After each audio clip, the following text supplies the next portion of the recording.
Hola, buenos días de nuevo. Reanudamos la sesión que había quedado interrumpida por el café. De acuerdo.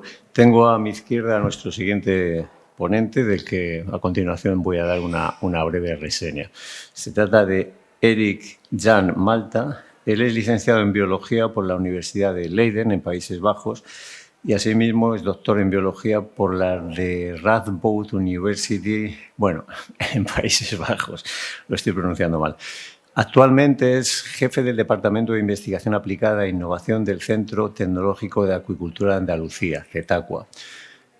Acumula más de 20 años de experiencia laboral como investigador y consultor privado en Países Bajos, España, Portugal y Australia en la temática de ecología de ecosistemas y macroalgas marinas y cultivo y aplicaciones de macroalgas. Es actualmente investigador principal de varios proyectos de investigación financiados por Portugal y España, Interreg, y en la actualidad es el investigador principal del proyecto de acrónimo Innovalga. También ha participado como investigador en varios proyectos europeos de Horizonte 2020, etcétera, colíder del grupo de trabajo de la acción Coast-Seawed sobre Ulva y copresidente de la primera conferencia internacional Coast-Seawed que tuvo lugar en Cádiz recientemente, el pasado mes de septiembre. Adicionalmente, como es lógico, pues ha publicado un buen número de artículos, por encima de 25, en revistas revisadas por pares, así como contribuciones a capítulos de libros e informes técnicos. Así que cuando tú quieras, Eric. Venga, gracias. En primer lugar, agradecer a la organización para invitarme. Y bueno, voy a lanzarme a mi presentación. Vale, voy a hablar hoy del papel de la biomasa de macroalgas en la formulación de piensos para la acuicultura, un estado de arte. Que es un tema que ha sido sumergido hace, bueno, ya desde los años 80 ya estaba la gente trabajando en eso, pero está mucho en auge ahora mismo. Y bueno, el objetivo que quería hacer un inventario de la literatura existente sobre el uso de macroalgas en aquafeeds, ¿no? Piensos no solo para peces, pero también para otros grupos de animales. Y empecé primero con recogiendo literatura un poco más por azar, y después empecé a hacerlo algo más sistemático y ponerlo en un base de datos, bueno, un Excel, recogiendo los metadatos, entonces de qué tipo de animal, qué tipo de alga ha usado, para qué se usó, esos tipos de metadatos. Y ya estoy todavía analizando, por ahora tengo 180 artículos, incluso 2 revisiones ya, y 3 no con animal propio, pero solo con línea de células. Y este es un trabajo todavía un poco en obra. Estoy analizando ahora gran cantidad de literatura. Pero bueno, yo unos primeros resultados. Las primeras publicaciones son ya de 1986. Dos japoneses con Red Sea Bream, que es creo que es el animal segundo en volumen en acuicultura en Japón. Y los primeros años hubo, no sé, un artículo por año, 2 artículos por año, algo así. Y la verdad, solo el tema empezó a volar a partir de 2010, 2015. Y ahora estamos a más de 20 artículos por año. Entonces, que ha sido un crecimiento explosivo, sobre todo en los últimos 5 o 7 años. Bueno, que mira un poco a qué tipo de algas se están investigando. Y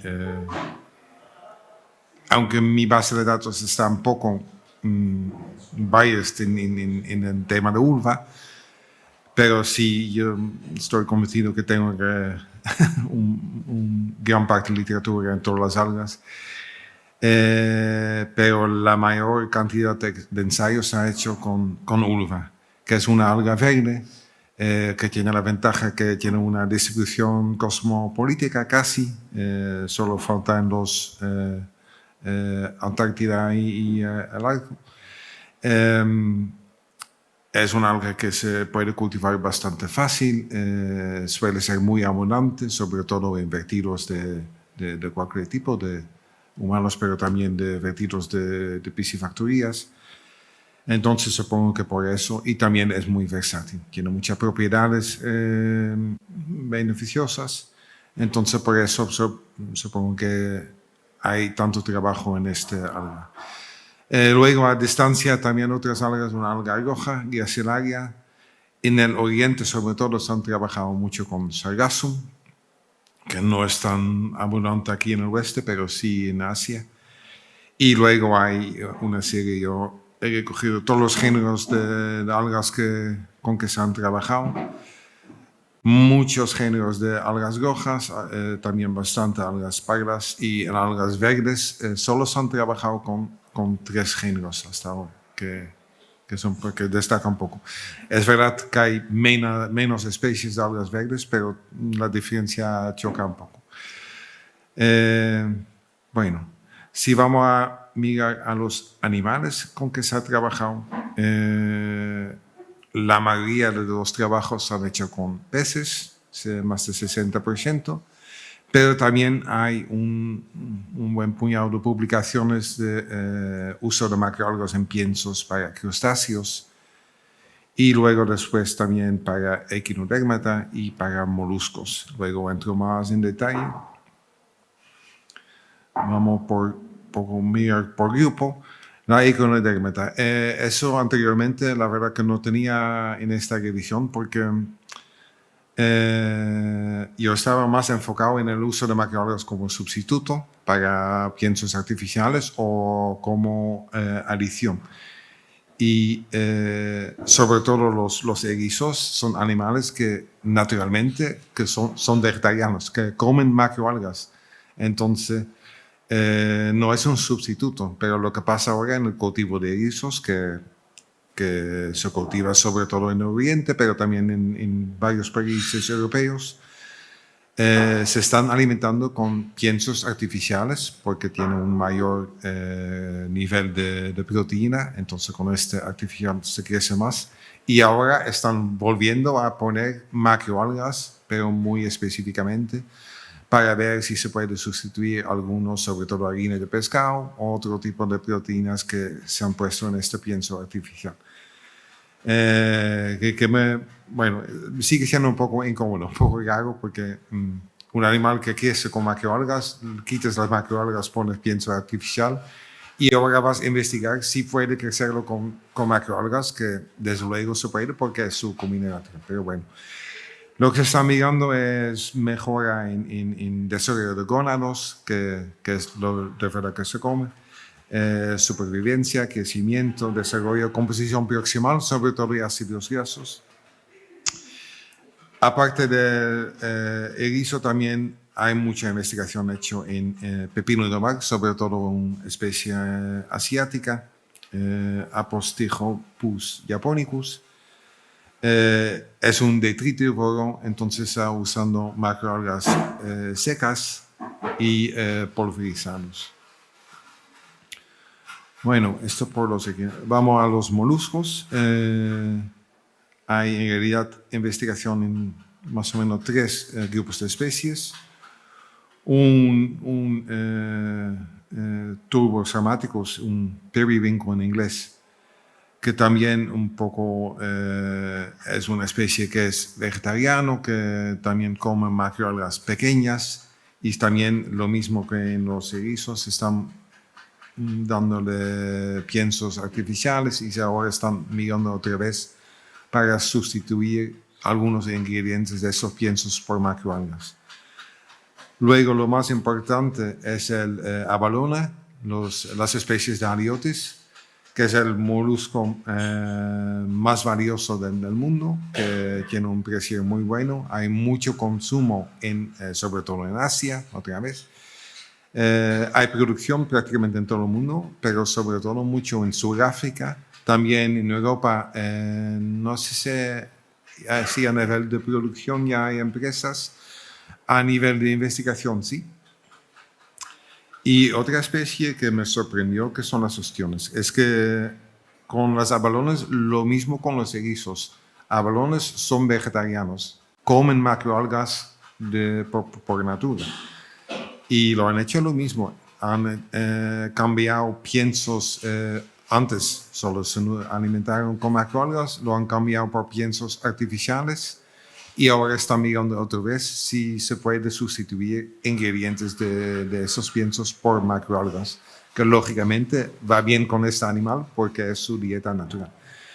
Pero bueno, están más dirigiéndose qué especie de macroalgas va mejor, en qué fase de su vida le va mejor. Entonces sí, va mucho más específico dirigido. Y con ostiones, sí, que tengo. Primero, es un tipo de investigación, sí, curioso, pero muy bueno. En los abalones que lo tienen muy avanzado en Sudáfrica, ahí hay granjas de abalones y esta granja, como son circulatorio, necesita limpiar el agua. Y para limpiar el agua, quitar el amonio sobre todo, usan macroalgas, casi únicamente usan ulva. Y este mismo ulva se alimenta otra vez a los animales. Entonces lo bonito de este es que es muy eficiente, recoge un 90% del amonio y la alga no se vende, pero se queda en la empresa y se incorpora otra vez en la balona. Entonces aquí la alga tiene una función doble, es un biofiltrador, limpia el agua, pero al mismo tiempo la cosecha se usa para el producto principal que es el abalone. Y la forma en que hacen los tanques con los círculos en azul son los tanques de abalones y los raceways en círculo verde son los cultivos de macroalgas. Y es un sistema de cultivo integral, creo que es uno de los más avanzados que tiene en el mundo. Entonces ahí tiene mucho uso en Sudáfrica. Venga. En los ostiones es un uso curioso que ostiones desde luego son filtradores, se alimentan sobre todo con plancton, con fitoplancton, microalgas.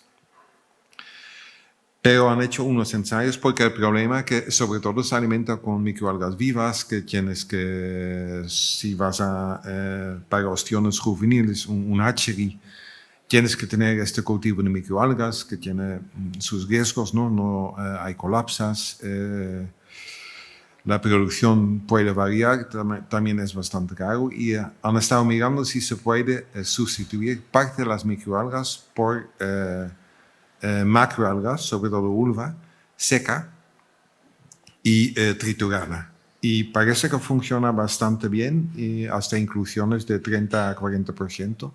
Va muy bien. Entonces el ostión filtra macroalga y lo puede digerir igual como la microalga. Claro, el ostión tiene ya el aparato digestivo para romper estos paredes celulares. Entonces funciona bastante bien. Que por ahora solo hay 3 artículos, pero parece ser una línea de investigación interesante para hatcheries de bivalvos en general. Venga, ahora vamos a los peces. He hecho un top 5, lo más investigado. Ensayos que han hecho sobre todo con tilapia del Nilo, que es más investigado, que un pez de agua dulce.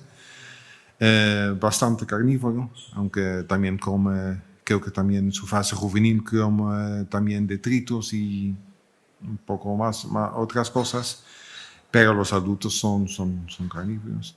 Luego también hay bastante investigación hecha con doradas, que es un pez un poquito más omnívoro, pero sí tendencia a carne, sobre todo cuando son mayores.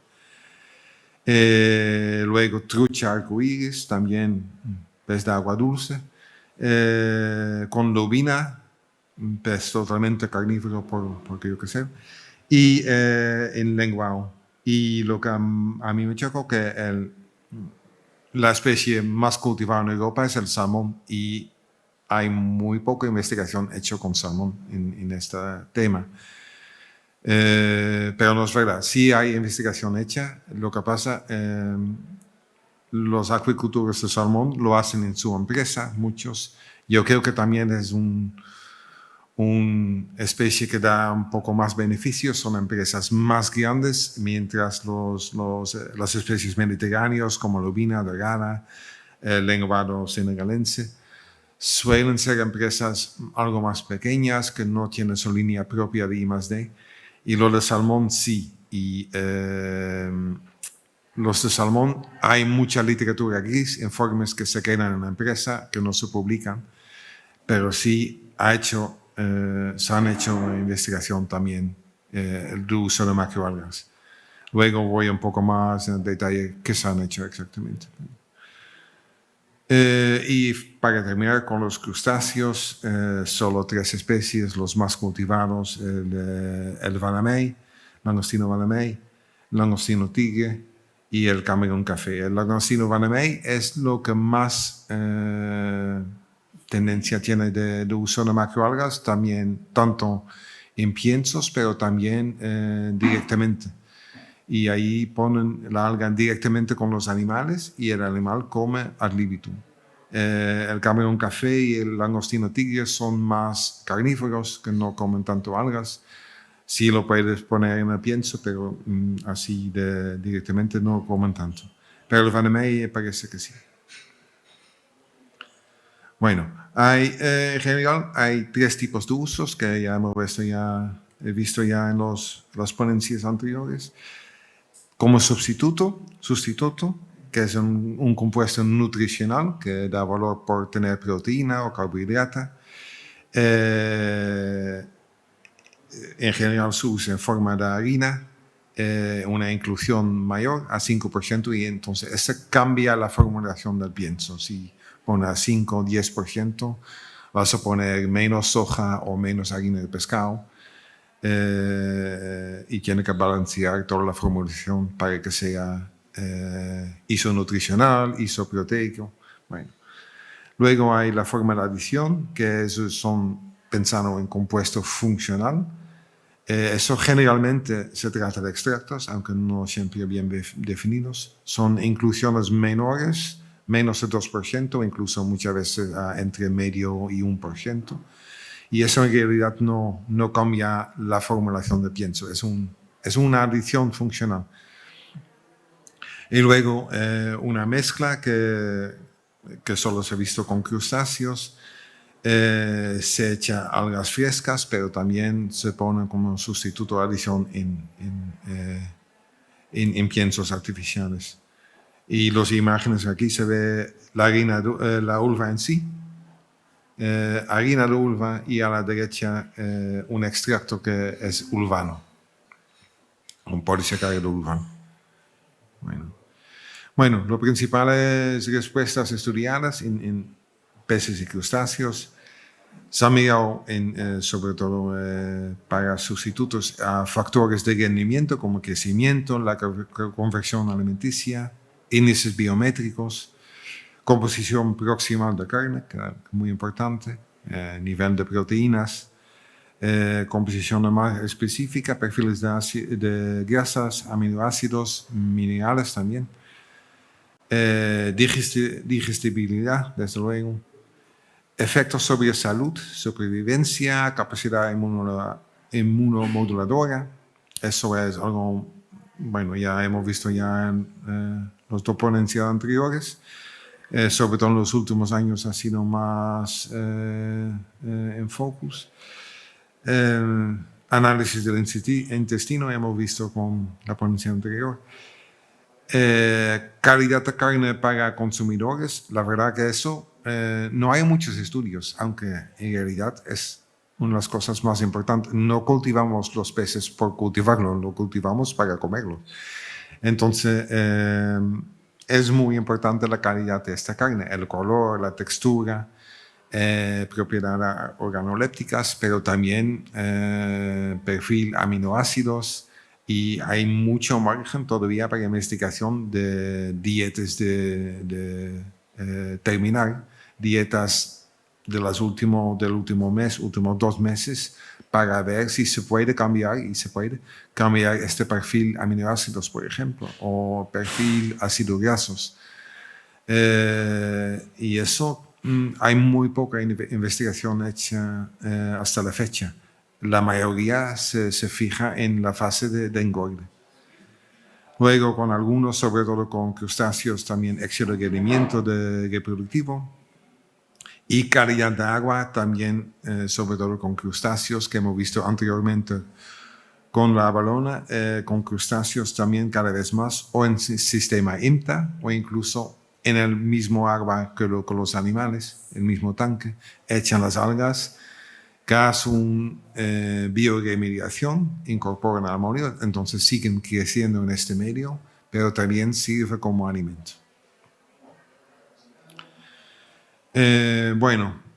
Si fijamos más en los sustitutos, lo que hemos visto en los resultados, han hecho incorporaciones entre 5 y 30%, casi todos, en varias especies de peces. Lo que se vea, y ya hemos visto también en las ponencias anteriores, entre 5 y 10% se puede incorporar sustituyendo o soja o parte de la harina de pescado sin problemas, sin efectos negativos. Inclusiones más altas suelen dar efectos negativos sobre el rendimiento. Los peces crecen menos, sobre todo los más carnívoros.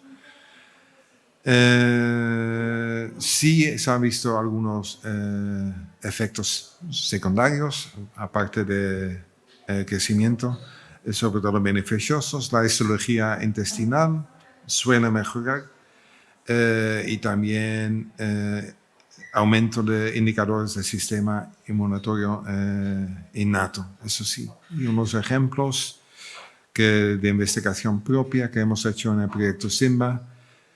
Hemos hecho inclusiones con un compuesto fermentado. Ahí se puede alcanzar probablemente inclusiones más altas. Pero es una mezcla de una empresa danesa que hace mezclas de colza macroalgas y soja macroalgas fermentados. Hemos intentado con inclusiones bastante altas, sustituyendo la mitad de la harina de pescado y solo harina de pescado. Y a ver, estos son los de... Sí, hay que mirar los primeros dos y el control que está al final. Y sobre todo el segundo compuesto, que es EP299, que es de mezcla de soja y macroalgas. Se puede sustituir la mitad de harina de pescado en un ensayo de 12 semanas sin tener efectos negativos en el crecimiento. Y sí se ve un aumento en la actividad lisosima, que es un inmunomodulador, un indicador del sistema inmune. Entonces, parece tener un efecto beneficioso. La otra, la mezcla de colza, parece que no funciona igual de bueno. De peces, como también hay una revisión ya del año 2020, aunque en 2020 y 2021 ya son publicados unos 50 artículos más, entonces era un poco temprano. Pero la conclusión de eso también soporta la mayoría de resultados recientes. Todavía estamos empezando a mirar bien cómo se puede usar las macroalgas como sustituto. Hemos visto algunos resultados buenos, hemos visto de entre 5 y 10% se puede incorporar sin problemas en casi todas las especies de peces que han investigado, pero falta conocimiento en varios campos, que el número de algas, sobre todo algas verdes, todavía es muy limitado. No han hecho investigación en qué método de cultivo de las algas, que muchas son de colección, se puede mejorar su contenido nutricional, mejorar la digestibilidad. Eso parece ser una de las cuellas de botella en la incorporación de harinas de algas. ¿Cómo mejorarlo? Fermentación puede ser un modo, pero también hay otros métodos. Y también mirar a dietas por fase de cultivo, no solo por especie de pez, porque igual que en las microalgas los resultados Hay mucha variación entre especies de peces usados, pero también la fase que es más de interés en un hatchery o el engorde o los dietas finales para mejorar la calidad de carne. Eso falta mucho investigación, falta mucho por hacer. Piensos para crustáceos, ahí sobre todo en Vanamey han hecho inclusiones mucho más altas, hasta incluso 50% de harinas de proteínas. También concentrados de proteínas han usado mucho. La alimentación ad libitum, que es muy difícil cuantificar cuánto como, sobre todo si la alga sigue creciendo, es prácticamente imposible decir, bueno, este animal ha consumido tanta cantidad, pero sí se ve, les comen y tiene un efecto muy positivo, sobre todo en supervivencia y también en inmunomoduladores. Entonces parece ser muy beneficioso. Venga, voy a las últimas partes de macroalgas como adiciones compuestos funcionales, que es un campo más recién, campo muy interesante. Suele trabajar como extractos. Antes eran extractos poco especificados, que puede ser extracto de agua caliente, que probablemente sobre todo polisacáridos, o extracto alcohólico, sin cuantificar o bien de qué consistía el extracto, pero ahora vamos más por extractos muy específicos, polifenoles, polisacáridos. El mayor de estudios se han hecho con un polisacárido de ulvan, que tiene muchas propiedades en muchos campos, entonces es una sustancia interesante. En general, en piensos para peces, se trabaja con inclusiones bajas de 1% o menos, ya se ve resultados. Y en la mayoría de estudios se encuentra un efecto inmunomodulador. Y luego tengo un ejemplo de estudios nuestros. O un aumento de la tolerancia al estrés o a los patógenos. Y en crustáceos básicamente es lo mismo que se han hecho que en peces. Bueno, unos ejemplos de un proyecto BioC que hemos trabajado con extractos de polisacáridos de Saccharina latíssima, un kelp, una alga parda grande, kombu en japonés, kombu de azúcar, y la ulva nuestra, la ulva onoi. Hemos hecho pruebas nutricionales, test de resistencia al estrés, y que vimos que los peces lo comieron muy bien, la dieta sin problemas, no hubo diferencias en supervivencia, índice de conversión estaba bien, crecimiento también igual como una dieta de control. Y se ve en la gráfica las dietas que son las 3 barras a la derecha. Entonces no hubo diferencia significativa en crecimiento. Y lo que se veía en algunas enzimas que son inmunoestimulantes, se veía un aumento en dietas con extractos de estas macroalgas. Y también, y también se veía una mejor resistencia al estrés. Y también otra investigación hemos hecho para un proyecto Immunalgae que se acabó este año, con extractos de polisacáridos de 3 macroalgas, Ulva, Gracilaria y Dictyota, que son más o menos los más comunes de costas andaluzas. Hemos probado actividad in vitro con líneas celulares y también prueba nutricional y un challenge, un test.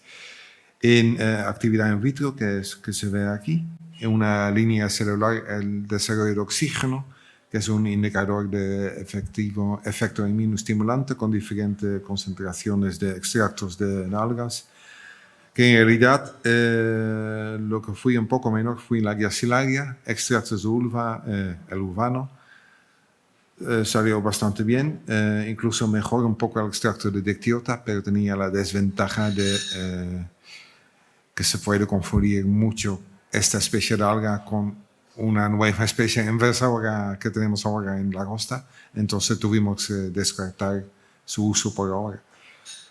Luego también en la actividad lisosima hubo unas diferencias significativas respecto al control, sobre todo en dictiota. Y de proteasa también hubo de ulva. Ulva y dictiota tenía efecto significativo. Venga. En el challenge, pero esto es con una bacteria solo, no hubo diferencias significativas. Eso ya es un tema que tenemos que mirar más al profundo. Yo creo que... Ay, perdón, eso se duplica. También se han hecho una revisión de este en 2021, una revisión muy profunda, muy buena, de uso, pero solo en peces, que también la misma conclusión, ¿no? Que suele tener efectos positivos sustanciales sobre la salud y crecimiento de peces, pero el problema es que hay mucha, y eso también lo hemos visto nosotros en nuestros estudios, hay mucha variación entre especies, entre estudios, especies de peces y de algas. Entonces es complicado extrapolar los resultados a algo más general. Parece que es muy específico, tanto por alga como por especie de pez. Y hace falta estandarizar los experimentos y elucidar el mecanismo de funcionamiento para de verdad poder avanzar más en este campo. Bueno, yo creo que ya, sí, bueno, conclusiones. Las macroalgas en general, tanto en forma de harina entera como en extractos, tienen un potencial. Eso sí se ha demostrado como sustituto, pero sobre todo, creo que es más importante, como aditivo alimentario. Estudios in vitro y en vivo indican la capacidad inmunomoduladora y el aumento de la tolerancia al estrés, en particular con polisacáridos de macroalgas. El urbano, pero también hemos visto el de la dictiota, parece ser un polisacárido muy, muy interesante. Y eso se ha visto también tanto en peces como en crustáceos. La relativamente baja digestibilidad, y eso otra vez hablando de peces y crustáceos, que dificulta el porcentaje de inclusión, y la fermentación o otro pretratamiento podría ser una solución, pero queda por investigar. Para también aumentar aún los efectos de minoestimulantes, se puede contemplar micro o nano encapsulación de extractos, que esto podría aumentar los efectos, pero eso hay que contar al final del día. Lo que cuenta, estamos con una industria con unos márgenes bastante estrechos.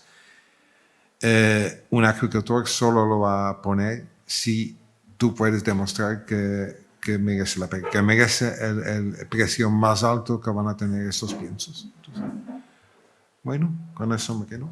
Gracias por su atención.